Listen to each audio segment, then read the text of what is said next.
बापा परपटा काम करून घ्या लागन. घरी आल्यावर उशीर झाला तर जीवावर येते मग स्वयंपाक करायचा. इतक्या दूर चालत जा, चालत या आणि घरी आल्यावर स्वयंपाकही करा. काहून तुम्हाला माहितीच नाही का संक्रांत आहे म्हणून? आता 15 दिवस रथसप्तमीपर्यंत रोजच बाहेर जाणार आहो मी. महिनाभर वाणं घ्याले. मला हे सारखं सारखं विचारायचं नाही. कुठे चालली तू? कुठे चालली तू? कुठे चालली तू? कुठे चालली तू? आणि संध्याकाळी जर मला यायला उशीर झाला तर इकडे तिकडे मारा फोन करू करू विचारत बसू नका. बालीची आली का तुमच्याकडे? बालीची आली का तुमच्याकडे? अरेची आली का तुमच्याकडे? अरेची आली का तुमच्याकडे? तुम्हाला मोठी सवय 17 जणांनी फोन करू करू विचारायची. मागल्या वर्षी असंच केलं होतं तुम्ही. त्या पुष्पाच्या घरी जाऊन बसली होती तेव्हा कित्येक जणांना फोन केला तर तुम्ही बाप्पा बाप्पा काय विचारता सोय नाही. फक्त त्या पोलीस स्टेशनने तेवढी रिपोर्ट द्यायची तेवढी बाकी ठेवलं होतं. यावर्षी असं काही करू नका. पहिले सांगून ठेवतो. तुम्ही त्या वर्षभरातले मित्रमंडळी गप्पा गोष्टी करून जमा होता त्या चौकात जाऊन ते जमते तुम्हाला. आणि आम्हाला हे 4-8 दिवस बायकाचे काम येते संक्रांतीचे मजा करायला तर तुमच्या डोळ्यात खूप असते. कुठे चालली तू? घरी कधी येशील? नट्टाफट्टा करून कुठे चालली तू? कोणी सोबत आहे?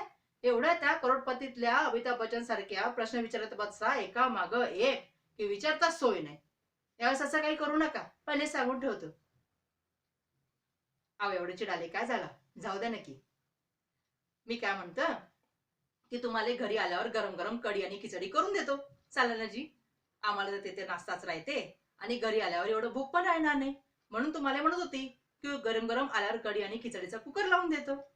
ते काय इतक्या दिवस चालत आल्यावर जमून जातो माणूस म्हणून तुम्हाला म्हणतोय. हो हो हो. आम्ही नवऱ्याची स्तुतीच करतो आणि तुम्ही जर त्या चौकात जाऊन बसून वर्षभर सगळ्या बायकाच्या आरत्याच म्हणता. मला सांगून आले वर्षभर ते बायकाची स्तुती करतात ते जमतं तुम्हाला. आणि आम्ही हे 4-8 दिवस संक्रांतीचे एकमेकाच्या घरी जाऊन काय बसतो तर त्याच्या डोळ्यात खूप असते. अशी ते प्रश्न मनुष्य चालू करून देता एका माग एक की थांबायचं नावच नाही. बरं मी काय म्हणत होते? पडचिड आलाय काय झालं? ऐका ना जरा. तुम्ही सांगा की आम्हाला हे बाया वारामध्ये बोरं गाजरं ऊस हे सगळं देते ते निवडून खाली कोणाला आवडते? तुम्हालाच आवडते ना. मग आम्ही तुमच्यासाठी जातो ना आटा पिटा करून. बरं मी काय म्हणते संध्याकाळी जर मला आले उशीर झाला तर काही तुम्ही थोडासा कपर चहा पिऊन घ्यायचो. बाकी मी आल्यावर करतोच.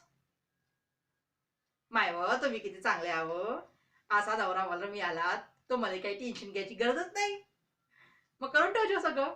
मी आल्यावर मला काही सगळं आरामात मिळेल. हा मी निघतो आता तयारी करायला.